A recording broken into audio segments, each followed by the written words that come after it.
So far we had a very dense day, with many presentations this morning, also very dense discussion this afternoon. So it would be nice to have some sort of external eye to on what has been said today. And I will give the floor to my colleague Jean-François, and we are going to listen what he catch from the discussion today. And after that, we can have a few minutes discussions if there are urgent questions and clarifications before we just close this Thursday. So, Jean-François, the floor is yours.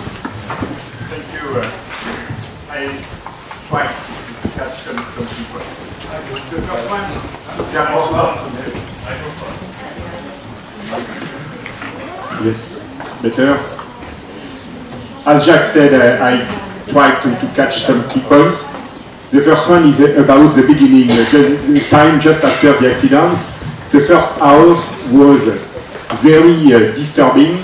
It was a shock, the earthquake, the tsunami, destruction, loss of people, relatives, etc. And then radioactivity, which is a new aspect and a bad news. The first year was also very crucial because it was a time for choices. It was horrible. The choice has an impact about the life, about the future, and of course the concerns about children was very present. Concern also about elderly people. About children, the issue was the environment, indoor and outdoor, the food, the water, the physical activities, and also to maintain some relation with their friends, with their relatives. Facing this situation, there was no understanding of the global situation, no understanding of the units of radioactivity, the sievert, the becquerel, no understanding of the numbers, what is safe, what is unsafe, no answer. The health professionals themselves didn't know, they were not trained, not prepared. They don't know about radiation. The experts had different interpretation. There were rumors. The official information was insufficient. TV programs were not fully adapted. And in this context, a key point you expressed is that nobody, the people, has not the same perception and emotion of the situation. It was the case between mothers and fathers. Generally, mothers were more concerned about children than fathers, but also the other members of the family. Everybody has his or her opinion. We need to understand each other. We need to respect the opinion of the other. Generally, in such a case, the burden of mother is very heavy. They have new responsibilities. The new is to protect their children against radioactivity. And in this context, there is a need to preserve the integrity of the family. Then, a key question is to stay or to leave. Whatever the choice, it is an uneasy situation. Generally, mother wanted to leave in order to protect children. Husband generally cannot leave because of their work. Children wanted to stay or to return home in case of evacuation. There is the anecdote of the children, what do you want to do in the future? I would like to be a grandpa because the grandpa is not evacuated. There is the issue of the relationship between evacuees and those who stay. Some were successful to keep some relationship. For the people evacuees, some were together, but a lot of people was dispersed everywhere, inside the prefecture of Fukushima, but also outside. There is a separation of the families, separation of the communities.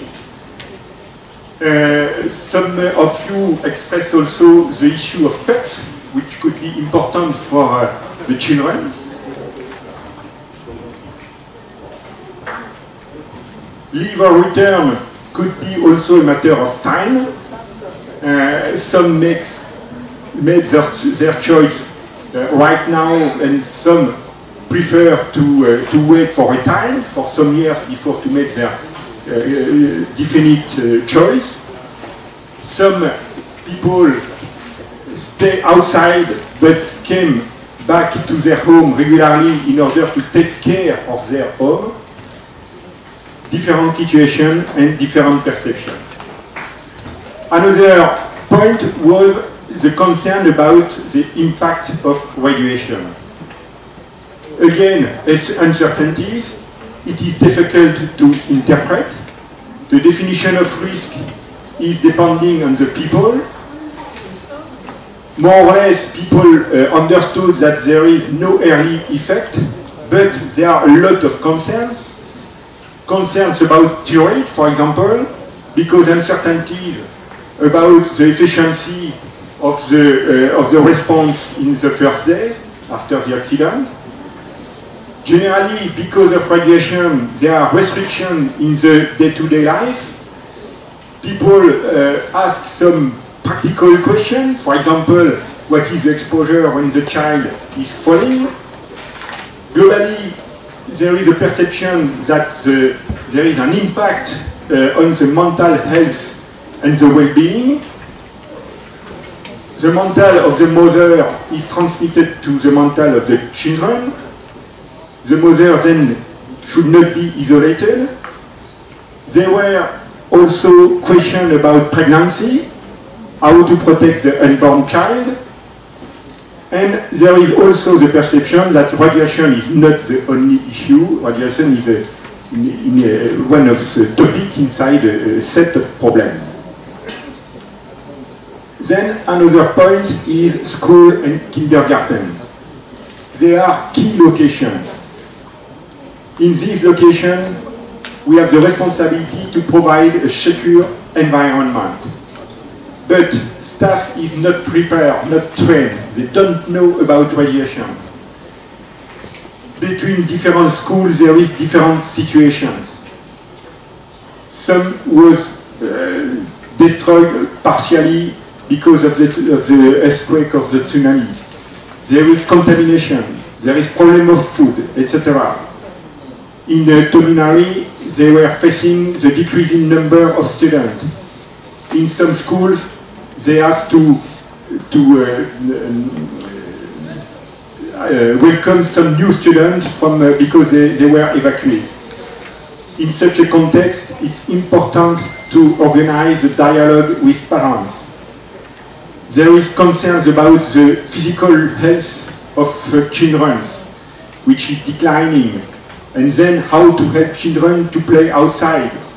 There is the issue of decontamination, of course, but also there are some precautions to have mask and long sleeve outdoors, to provide some surveillance with the whole body counters, with baby scan for the most young children, the measurement of food, etc. What are the needs, globally speaking? Need is for information and support. Need to express the concern. Mother, for example, need to talk about their problem. Some mothers don't want to talk about the issue of radioactivity. Some have difficulties to express orally their concern, and then questionnaire could help. There is a governmental and official information, but there is a distrust with this information because there is a perception of failure of the government. There is a need from experts, but experts are not all in agreement and they are not always the same interpretation. There is internet. There is a feeling that the issue of number is not the only one. It is not just a matter of numbers, but also about practical information for the day-to-day life, particularly about the issue of children. However, it was recognized that children know a lot of things about the situation. They understand probably better than we believe. The information and support, who can help? This information could be provided by some municipalities, by some schools, by the co-op, parent associations, the PTA was also active. There were sessions for mothers and for also some professionals. There were consultations in order to provide answers, practical exercises, exchange of experience, and it was very useful. It is a learning process. Building capacity is a necessity. We feel better after. And then parents become able to teach their children. Knowledge can help to mitigate themselves the situation. It is a self-help protective action.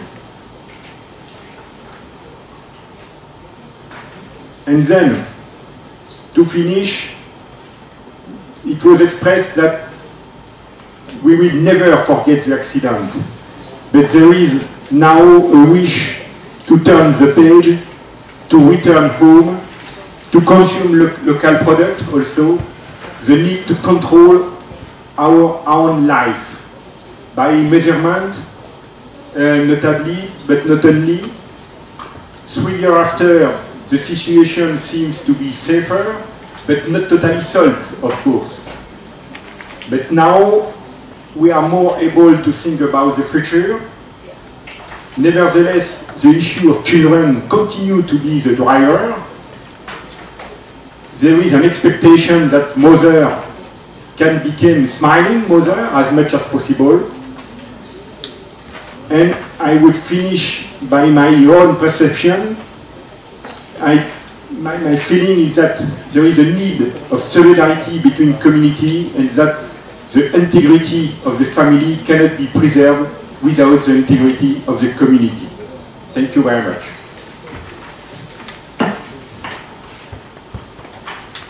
Thank you, Jean-François, for this very good summary about what has been said today.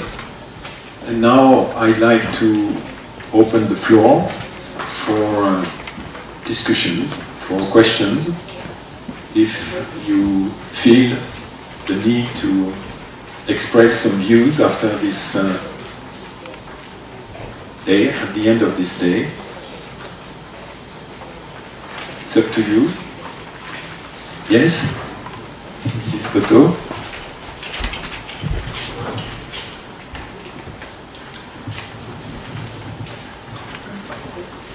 先ほどの前のセッションでロサール先生が子どもの視点が少し少なかったというふうに言われてたのが少し気になっておりまして、今のまとめの中にリスク認知の多様性と、あと子どもが意外によく分かっているかもしれないということについて一つぜひ言いたかったことが自分の中で抜けていたなと思う自分の経験を例にお話しさせていただきたいと思います。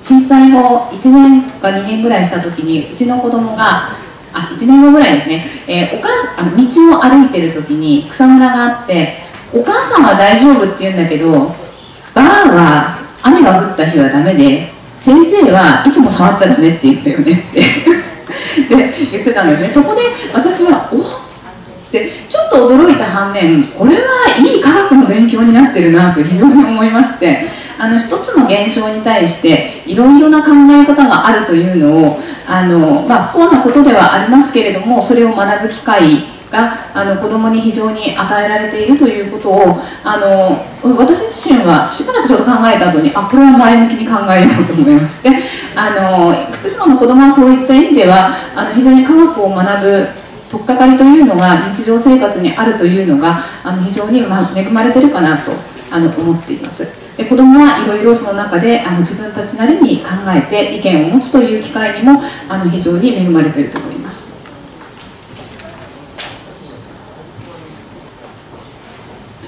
Thank you for this comment. We would like to say something.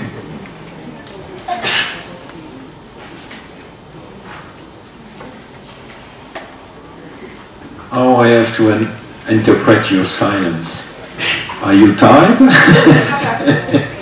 Or simply you think that we need to break now and to think about what has been said today, and we will come back tomorrow with new thoughts and new perspective? Yes, Ken?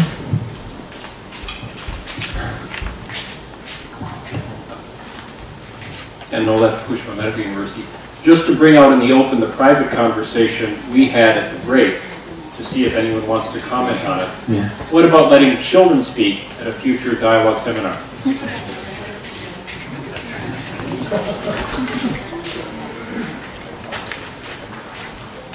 Any reaction in the room?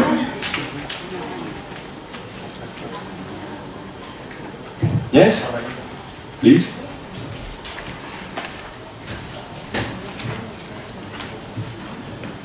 県内にとどまった子どもたち、特に中高生、小学校もだと思うんですけども、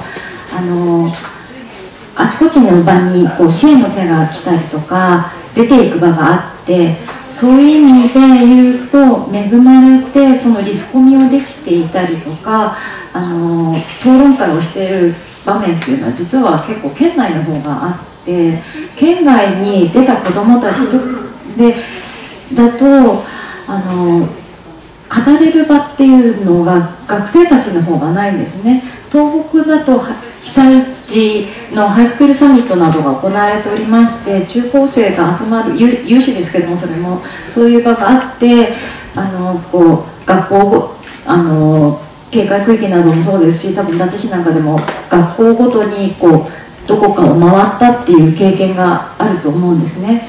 でも県外に出た子どもたちは一人で学校の中で戦ってきていて、喋る場は本当に子どもたちの方が与えられていません。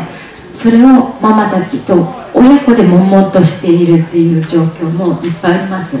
警戒区域でも自主避難でも親子だからこそ不安にどんどん不安の会話を進めていってしまう例というのも実はあるのかなというのがあります。で今先ほど福島はピンチがサイエンスを学ぶ場として恵まれたんではないかという話がありましたけれども、私からすればいらない科学でしょと切りたいと思います。欲しくないものは欲しくない。こんなのもうごめんです。二度と会ってほしくないですよね。ママたちもうこんな思いもう二度としたくない。それをいい機会だなんて片付けてほしくないです。まとめの中でもう忘れないでください。原点はどこなのか、元はどこにあるのか。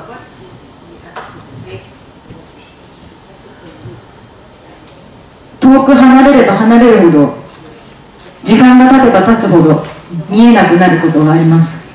でもだからこそ原点をいつも忘れちゃいけないんだと私は思います。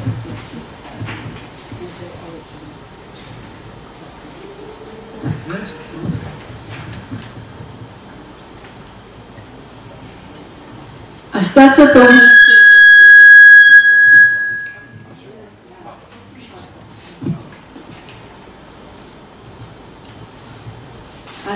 とお話しする部分に触れるかもしれないんですけど、学校で子どもたちが学んでいる放射線教育をもとにしたことを知識にしてこの場でお話をするということであれば、それはちょっと難しいかな。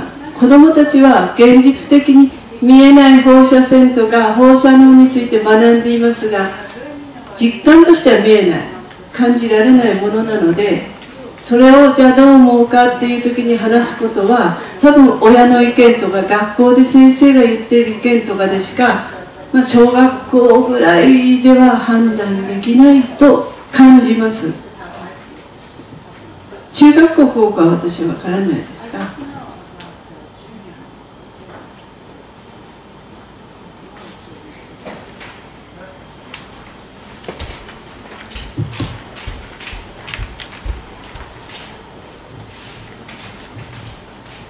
子どもたちが将来話し合う場っていうのは必要かなと思います。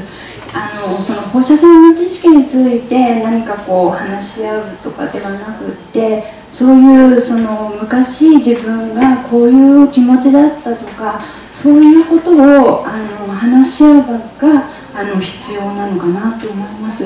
そして特にやっぱり県外者と県内者でもかなり気持ちに差があるのかなって思いました。県内だとやっぱり先ほど言ったように話し合う放射線について周りと一緒に話し合える機会が比較的多い。でも県外の人はやっぱり自分が福島から来ているとかそういう放射線のことを口にするのも、もしかするとそれが差別につながるんじゃないかっていうことで、もう本当になんか声を潜めて放射線の話さえできない状況であるのというふうに考えると、やっぱり県外に散らばっている人たちになんかどういうふうに、でも結局県外避難者の会もあるわけですよね。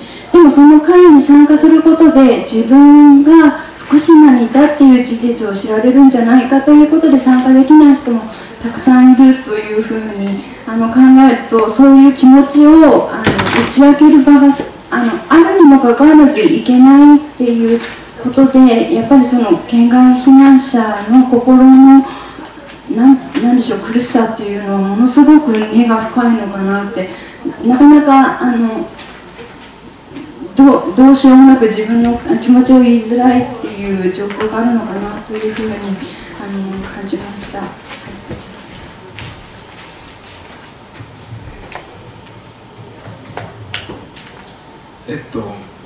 ちょっと違う視点にずれて申し訳ないんですけど、篠原さんが言われたことはものすごくみんなに強く伝わったと思います。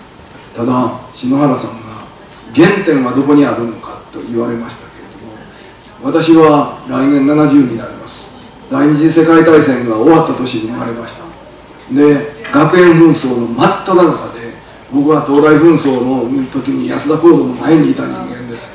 そういうところ、原点というならばそういうことが全て関わってますよね。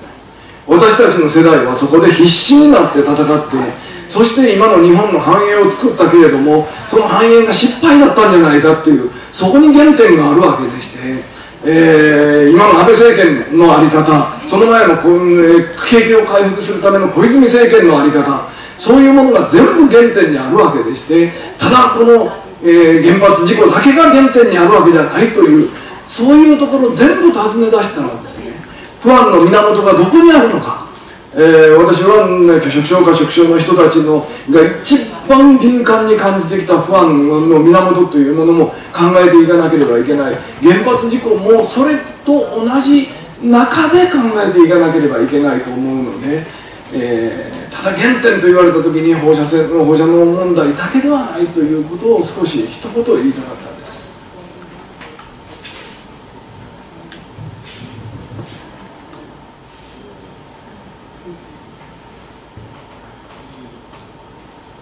Any other comment at this stage?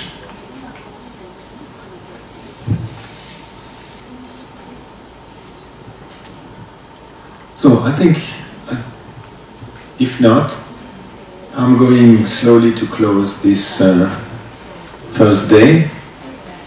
Ah, yes, at the very last minute.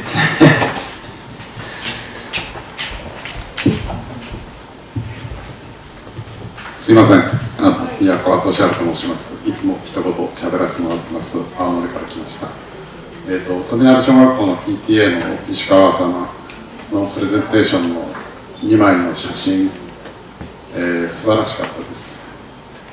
今日は本当にお母さん方の本当にご苦労を、私も原子力事業者の一人ですから伺って重たい気持ちでおりますけれども、その中でも本当によく頑張ってここまでやってられて、皆さんの子どもたちは今元気に皆さんのすぐ近くにいる、その事実が一つあると思います。その素晴らしさの中で、石川さんの写真は、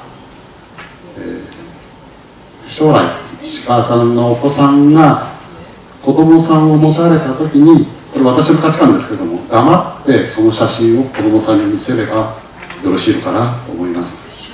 父親は語らず黙って、私はお前たちをずっと見守ってきた、そのことをさりげなく伝えるのが、父親の役割ではないかと、今日の2枚の写真にあれだけの写真を撮れるっていうのは、本当に子どもの様子を見てないと撮れない写真だなと思いましたので、石川さんは素晴らしい父親だと思います。メッセージを送らせていただきます。ありがとうございました。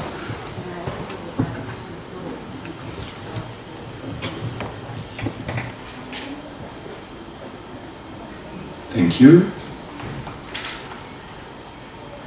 Well, listening to Dr. Nollet about his idea of inviting children and young people for a dialogue, I was suddenly thinking about the dialogue that started last spring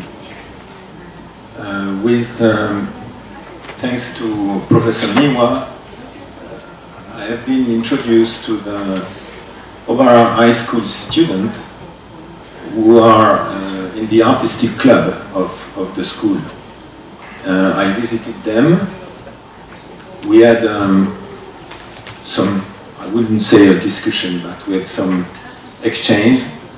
All these students were very shy and very, they were impressed by the situation. And we made some exchanges, we discussed a little bit, and then I left the school, and totally unexpectedly, I had the opportunity to meet the professor a few months later, and by the end of the discussion, it was a formal discussion about how school, how the work at school is going on and the activities in the school are going on. And then, at the end of this discussion, the professor came to me and he gave me letters from the students. All the students I met a few months before, they wrote me a letter. Some of them, it was only 2 lines, but some of the letters were very well structured, with very thoughtful points. By the way, I will look at them, I have them on my computer, and tomorrow I will give you a few thoughts of the children of Fukushima. And I think this is very interesting, and I think we should work on this idea of organizing a dialogue with the high school students and ask them. Of course, we will have to discuss about radiation, we will have to discuss about the accident, because this is part of their life, because it is part of the history of this country, this is part of the history of the prefecture, and we all live with the memory, and memory is extremely important. But we can think, we can ask them and we can discuss with them about how they have lived these last 3 years with their parents, how they see the present situation, how they see the future, what are their wishes, what is the type of look they have on what we are doing, what are doing the experts, what are doing the authorities. It could be extremely interesting to have their thoughts on that. So let's think about it, maybe for a future dialogue. And for today, I just want to thank all of you for the excellent presentations this morning, for the very interesting discussion this afternoon, to all observers here who have been very silent, but I've seen in their eyes that sometimes they were really part of the discussion. I want also to thank Mayor Nishida, who spent the whole day with us, and thank you very much for your ongoing support for the dialogue. And now I will give